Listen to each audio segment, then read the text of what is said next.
Hebrews, promoting the Jewish law. At that time, Jesus was asked a question by a lawyer. Somebody who was old school, who was schooled in the way of the law, who knew it backwards, forwards. You could throw out any scripture and he would be able to quote it. When he was asked about it, he said, he says, I follow the commandments and I do everything the right way that you say do. And God told him, said, well, if you love your father, if you love the Father and you hold the commandments and you love your neighbor, then, the kingdom is yours. But then he asked as I will say, a sly word of semantics towards Jesus. And then Jesus had to take him to school. He said, but who is my neighbor?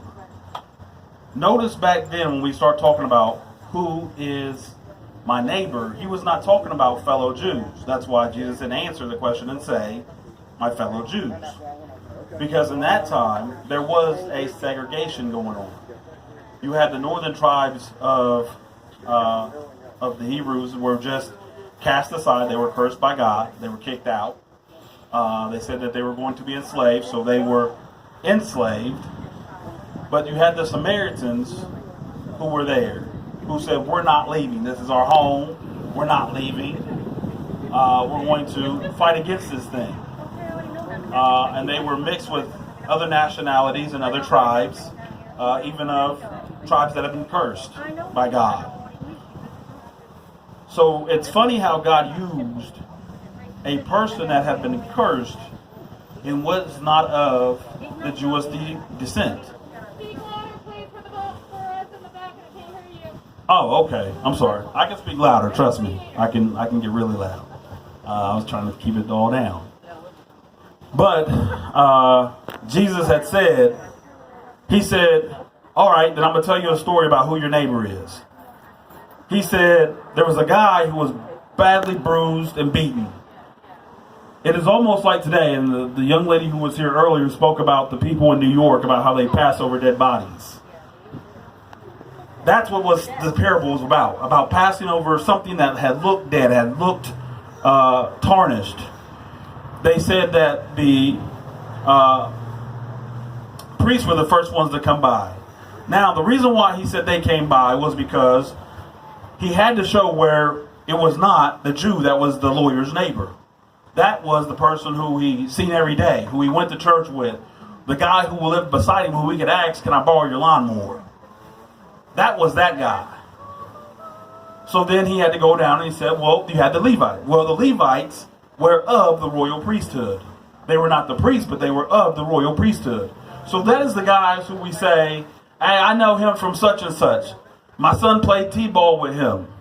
That's why God had to point out the Levites. So then he gets to the Samaritans. The Samaritans were the outcasts. They were the disenfranchised. They were the not welcome people. Those were the people that they didn't want to have anything to do with. And he pointed out his love for the man who was dead, beaten, bruised on the side of the road. How, if you think about it, he said that the guy even paid 2 denarii. Well, let me give you a little bit into the story. Denarii, in that time, to stay in the inn was 132 of a denarii. That's how much it cost. So that man actually paid 2 months for that guy to stay there. And then he said, well, I'm going to cover him. Whatever it takes, however much he spends, I'm still going to cover him. That in itself said, I'm going to pay for this man for 2 months. I don't know many of us who would, let alone themselves taking somebody who's badly bruised and broken for 2 months, clothes and shelter, pay all their medical bills. This is America. Let's keep this real. That is the love, and that is who your neighbor is, God was pointing out to him. It's that one who is disenfranchised, that one who you don't want to speak to, that one who you don't want to help. So I challenge those people who say, well, I'm against the Black Lives Matter movement, but I'm a follower of Christ. You can't have it that way. You can't. He said it in the parable. He challenged the lawyer in the parable. And then he was even, some people say, well, Jesus didn't get mad. Well, he actually got smart with the guy and said, now go on your way. And then he moved on. But that's who we have to show love to. That's why I'm out here. And I said it last week. I said I was so thankful for the other side, for those people who were protesting against the protesters, who were against the Black Lives Matter movement. I'm thankful for the other side. I cannot say I'm a follower of Christ and then say I'm only a follower of Christ when it concerns the people that I like and who have my same political views. No, it's those people who have different views, different opinions of me, who may not agree with me. I'm okay with uncomfortable dialogue. I'm okay with it.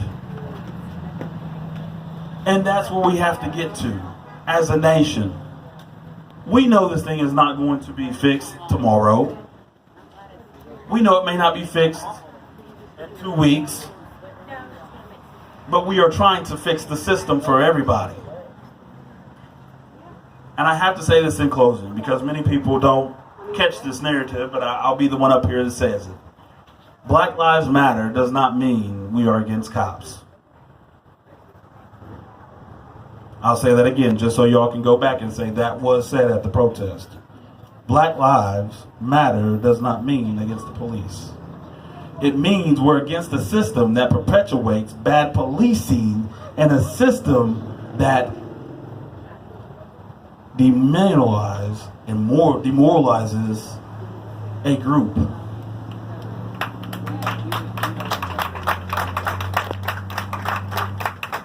Break it down, man. Break it down. All right. Just so those people who post all that stuff on social media and say, well, I seen this good post, so I'm going to repost it. No, you can repost this one. You can't say you weren't told. Okay? That's like your kids. You can't tell your kids, say, hey, when they look at you, say, well, I wasn't told, I couldn't have that extra cookie. I couldn't have that extra snack. No, I told you. Now we've told you. Okay? All right. Now, I'm going to put somebody else on the spot like they did me. It's going to be Charles or Nicole. Who's next? Who's up? Go, Charles.